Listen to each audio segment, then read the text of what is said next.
কোন হিন্দু থাকবে না। সকালবেলা এসেছিল, যেগুলো দেখেছেন মালগুলোকে সব খুনি।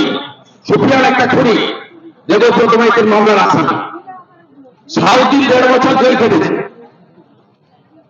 তার পাশে শামসুল, সমস্ত দাগি খুনি অপরাধী। এরা সুযোগ পেলেই যদি একবার এখানে অন্যরকম কিছু ঘটে যায়, কোন হিন্দুর অস্তিত্ব থাকবে না। হিন্দুর মা বোন রতু মোড় বেরোতে পারবে না। আমি বলে গেলাম এটা, সবাই আমার সঙ্গে স্বীকার করবেন কিনা? তাই তো এমন এমন জায়গা আছে খোল কীর্তন বাজাতে দেয় না।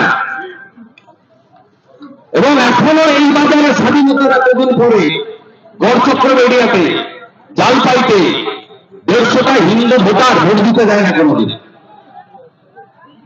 যান না, গিয়ে জিজ্ঞেস করে আসবে না। ছোট্ট হিন্দু পাড়া রয়েছে জাদুবাড়ি চক আর জালপাই আর গড়চক্র এরিয়ার মাঝখানটায়। আপনি গিয়ে সেখানে জিজ্ঞেস করবেন হিন্দুদের ভোট দিতে পারেন? না বাবু, ভোট দিতে পারেন, আমাদের ভোটার আছে।